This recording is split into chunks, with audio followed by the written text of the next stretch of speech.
Oi pessoal, eu estou aqui para mais uma explicação para vocês, né, para fazer uma revisão de língua portuguesa com vocês. E é isso que a gente, né, vai trabalhar nessa página 155, que vamos começar primeiramente com o emprego da vírgula, ok? Depois a gente vai seguir para explicação do texto de divulgação científica e depois a questão da subjetividade e da objetividade, certo? Então vamos lá, por favor, coloque na 155, também para vocês acompanharem, né, o que eu estou falando, o que eu estou comentando, o que eu estou explicando para vocês. Então vamos lá. Então primeiro a gente tem que saber que o emprego da vírgula, ela vai ser bastante importante, né, dentro da escrita da língua portuguesa, certo? Temos que saber o quê? Que ela serve primeiramente, né, o mais comum, né, o uso dela mais comum é o quê? É separar e organizar os elementos. Primeiramente, nós temos que ter isso em mente. Vai separar e organizar os elementos. E depois é o que a gente vai ver aqui na página 155, que são alguns pontos, certo? Que a gente vai trabalhar. Então vamos lá. O primeiro ponto é simples, é o quê? Somente separar os nomes de lugar dos elementos que compõem as datas. Então, observou o nome da cidade, em seguida o nome da cidade, também dias da semana, né, que no caso aí são que vai haver a data, ok? Então tem que colocar, por exemplo, tem que colocar vírgula. Por exemplo, eu falo assim, Fortaleza, 23 de abril de 1530. Só um exemplo, né, para vocês terem ideia. Então, depois do nome Fortaleza, vai ter que haver o que? Uma vírgula, certo? Para separar do restante da data. Se eu falo o seguinte, quarta-feira, 25 de agosto de 1900, não sei, né? Mas o importante é o quê? Observar esse dia da semana e uma vírgula tem que estar logo ali seguindo, porque vai haver o quê? Uma data. Então, o primeiro ponto é esse, separar os nomes, né, de lugar dos elementos que compõem as datas, certo? Nome de lugar, como cidades, por exemplo, e também o dia da semana, né? Terça-feira, quarta-feira, quinta-feira, sexta-feira, ok? Então, o primeiro ponto é esse, saber que existe essa vírgula separando esses nomes, né, de lugares do restante da data, dos elementos que compõem as datas.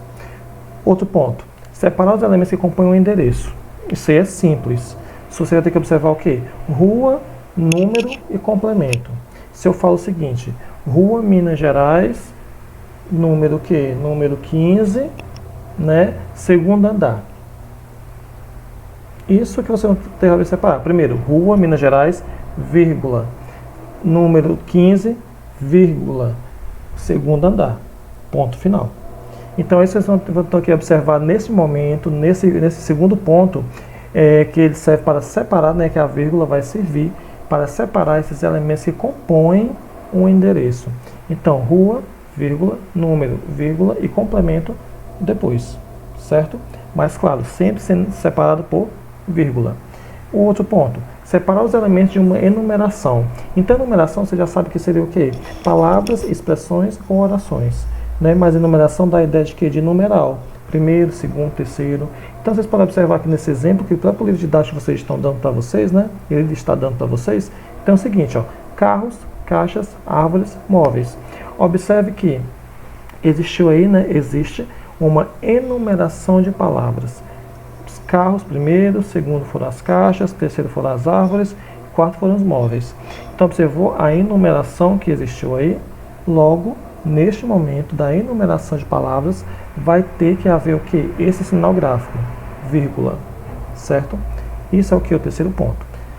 Primeiro ponto, recapitulando, separar nome de lugar dos elementos que compõem as datas. Segundo ponto, separar os elementos que compõem um endereço, rua, número, complemento. Terceiro ponto, separar os elementos de uma enumeração, como palavras, expressões ou orações, certo? Então aqui o livro deu para vocês já um exemplo de enumeração de palavras.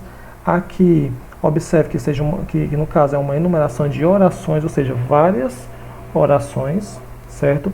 Mas claro, sendo separadas por vírgula, ok? Outro ponto, separar o vocativo do restante da frase. Esse vocativo é aquele que nós vamos observar que é uma espécie de chamamento, uma espécie de invocação, como por exemplo, Felipe, telefone é para você. Felipe, Lembra que ele é o que? Gramaticalmente, sintaticamente, um vocativo, porque está havendo o que? Uma invocação dessa pessoa, o que? Um chamamento dessa pessoa. Logo, Felipe vai ser considerado sintaticamente um vocativo. Então, logo depois desse vocativo, vai ter que haver o que? Uma vírgula, separando este vocativo do restante da oração. Aqui, por exemplo, esse vocativo ele pode aparecer tanto no início, quanto no meio, quanto no fim da oração, sem problema nenhum. Aqui também tem outro exemplo. Não volte de madrugada, meu amor, é muito perigoso. Observou como esse meu amor está em negrito? Parece estar chamando mais atenção daquela pessoa, havendo que uma invocação, um chamamento, né? Ei, pessoal, vamos almoçar? Esse pessoal que está aí entre vírgulas é o que nós chamamos de vocativo, certo? Separar o aposto do restante da frase. Então, esse aposto, ele é o que? Um outro termo sintático, que normalmente ele vai ser o que? Ele vai ser uma espécie de uma explicação, uma informação a mais. Vamos observar aqui, ó, nessa frase da página 155 ainda. Carlos, amigo de Fabiana, chegou tarde. Observe que esse amigo de Fabiana é o que nós chamamos de aposto, certo? Esse aposto é o que? É um aposto que está explicando quem é esse Carlos. Na verdade, ó, Carlos, amigo de Fabiana, chegou tarde. Então, observe que ele também serve para separar o aposto do restante da frase. Esse aposto, normalmente, ele vai ser o que? Uma explicação sobre algum termo, né? Normalmente o termo anterior. Como nós podemos dizer aqui, Carlos, amigo de Fabiana, chegou tarde. Então, esse amigo de Fabiana é o que nós chamamos de aposto. A vírgula também pode ser usada para marcar a inversão ou intercalação de orações, né, de termos da oração. Então, vocês vão observar o que é a ordem direta, certo? Que no caso, primeiro é o sujeito e o predicado. Isso é a ordem direta. Quando você observa na frase, primeiro iniciando com o sujeito e depois segue com o predicado, nós chamamos isso de ordem direta, certo? E também, nós temos que saber o quê? Que na ordem direta não há vírgula, não se pode colocar vírgula entre sujeito e verbo. Isso é uma regra da gramática normativa. Novamente aqui repetindo, né? Não se coloca vírgula entre sujeito e verbo, certo? Não se usa. Não há vírgula entre sujeito e verbo. Atenção! Só haverá vírgula se entre o sujeito e o verbo for intercalado por um outro termo, certo? Que outro termo pode ser esse? Por exemplo, um termo explicativo, como eu acabei de falar, por exemplo, nesse instante aqui do aposto, é um termo explicativo, ele vai estar entre vírgulas. Aqui nós podemos observar, estudantes, ó, vírgula, motivados por uma tragédia, vírgula, fazem manifestação. Só pode colocar vírgula aí por conta que existe um termo explicativo entre o sujeito e o verbo, certo? Se não tivesse esse termo explicativo, você não poderia colocar vírgula e depois da palavra estudantes. Não poderia. Uma regra da gramática normativa. Não coloca-se vírgula entre sujeito e verbo. Nesse caso, pode ser colocado porque existe um termo explicativo entre sujeito e verbo. Somente por isso, certo? Então, vamos continuar. Isso é que nós estamos vendo, né, neste momento, sobre vírgula. Só que não vai estar contido na prova de vocês somente esse assunto de vírgula. Não é só isso, né? Vai ter também o que? A questão de subjetividade, de objetividade, também mais de quê? De texto de divulgação científica, né? As características do texto de científico, no caso, que vocês vão ter que observar que o próprio nome já diz, né, que são assuntos ligados à questão da ciência. Isso vocês têm que ter em mente. Científico normalmente são assuntos tratados, né, são assuntos discutidos na ciência. Então, na página 173 eu encontrei, aqui existe um quadro, né, que é hora de organizar o que estudamos, certo? O que é que a gente vai ver aqui? Quais são essas características essenciais do texto de divulgação científica? Então, nós temos que ter noção de que ponto? Primeiro, a construção dele, como ele se constrói, o tipo de linguagem, a quem esse tipo de texto é direcionado, qual é a intenção ou a finalidade desse tipo de texto, certo? Então vou ver aqui também no livro, na página 173, para corrigir juntamente aqui com vocês, certo? Aqui vocês podem ver aqui no vídeo, essa mesma página, vocês vão colocar na página de vocês do livro, certo? Na 173. Então vamos lá. Hora de organizar o que estudamos. Já sabem, né, que o que está aqui, essas palavrinhas vão ser encaixadas nesse quadradinho cinzas, certo? Para a gente ter uma compreensão na totalidade, e eu vou explicar ponto a ponto a vocês. Então vamos lá. Essa parte aqui, ó, esse primeiro quadrinho aqui, com o que é que tem que colocar aí? Expositivo. Então, texto expositivo organizado para apresentar conceitos de diversas áreas do conhecimento científico. Então, texto expositivo. Então, é um texto que vai expor, ele vai mostrar a quem? Ao leitor. Mostrar a quem esteja interessado em conhecer sobre determinado conteúdo. Então, o primeiro ponto que você tem que saber que é o quê? Que é um texto expositivo. Ele é organizado para apresentar conceitos de diversas áreas do conhecimento científico. Então, ele é o quê? Bem amplo. São diversas áreas, né, do conhecimento científico que vão ser abordados no texto de divulgação científica, certo? A intenção e a finalidade, nesse lado aqui, né, do lado esquerdo. Informar, primeiro ponto é esse. Qual a intenção do texto de divulgação científica? Informar. Ele vai informar ao leitor algum conteúdo, certo? Para ele ter o quê? Um conhecimento a respeito daquilo. Segundo, dar explicações sobre um assunto ou tema. Ele vai informar e vai explicar aquele assunto ou aquele tema que está sendo discutido naquele texto de divulgação científica. Primeiro ponto, texto expositivo. Segundo ponto, ele vai informar. Terceiro ponto, ele vai dar uma explicação sobre o assunto. Isso é a intenção desse tipo de texto. Ele vai fazer o quê? Possibilitar a compreensão de diferentes conceitos. Então, ele vai dar essa possibilidade aqui ao leitor para compreender sobre diferentes conceitos, certo? De acordo, claro, com aquela área que está sendo trabalhada naquele texto. A parte de linguagem e construção. Primeiro ponto, uma linguagem objetiva e impessoal, certo?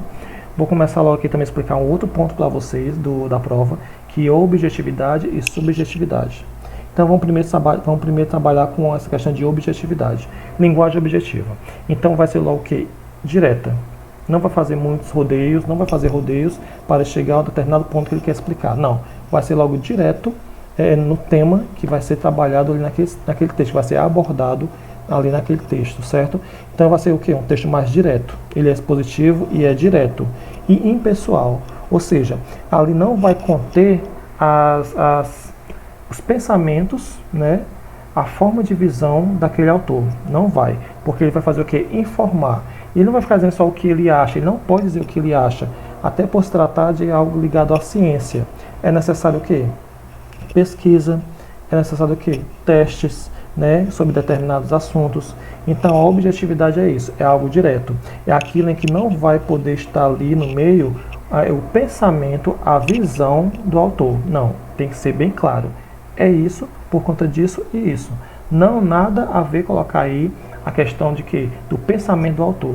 Se nós colocássemos o pensamento do autor, a credibilidade desse texto iria cair. Por quê? Porque é nesse ponto agora que eu vou trabalhar com vocês a subjetividade. O que é subjetividade? Subjetividade, que não pode estar contida nesse tipo de texto, é o que? É quando a gente coloca a nossa visão, a nossa perspectiva, né, a nossa análise sobre aquele determinado assunto. Então, no texto de divulgação científica, vai ter que ser o que? Algo objetivo. Diferença entre objetividade e subjetividade. Objetividade é o que de fato é, certo? Se eu digo assim, por exemplo, hoje, só um exemplo, o céu está azul.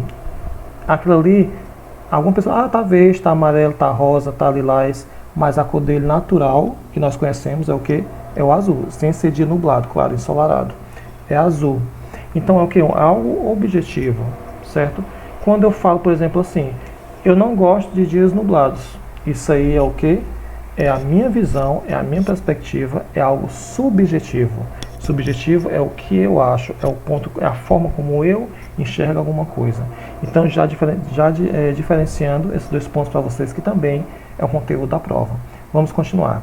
A apresentação de dados precisos, sim, é necessário que os dados sejam precisos, de fato, porque ele não pode ali colocar qualquer dado, é algo certo, né? Algo que houve teste, algo que foi observado. Então é o que? Um dado preciso. Terceiro ponto da linguagem, uso de marcadores para destaque de informação. Então vão ser o que? Destacados, né, algumas informações, certo, do texto, para de fato chamar a atenção. Faz parte da estrutura desse tipo de texto. Seguindo, qual é a estrutura dele? A introdução, o desenvolvimento e o fechamento. Vai iniciar com conteúdo, vai desenvolver aquele conteúdo e vai concluir aquele conteúdo.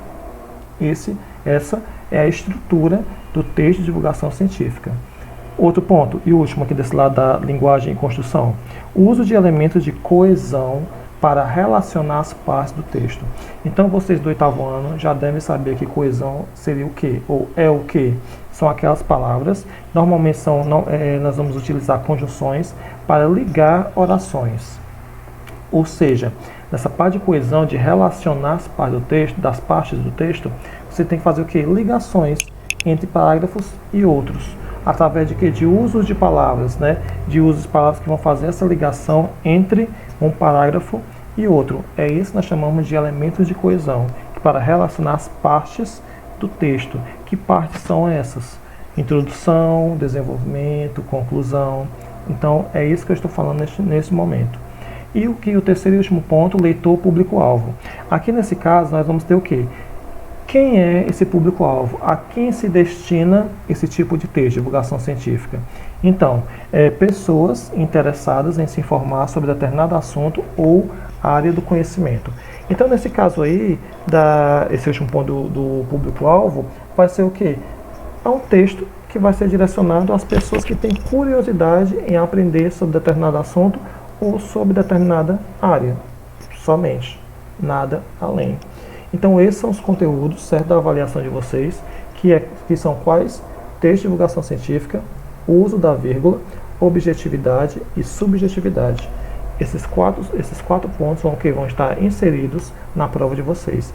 Espero que vocês estudem, façam as atividades, né, para vocês exercitarem, para quando chegar na prova, ser bastante simples para vocês. Então fique bem e boa prova.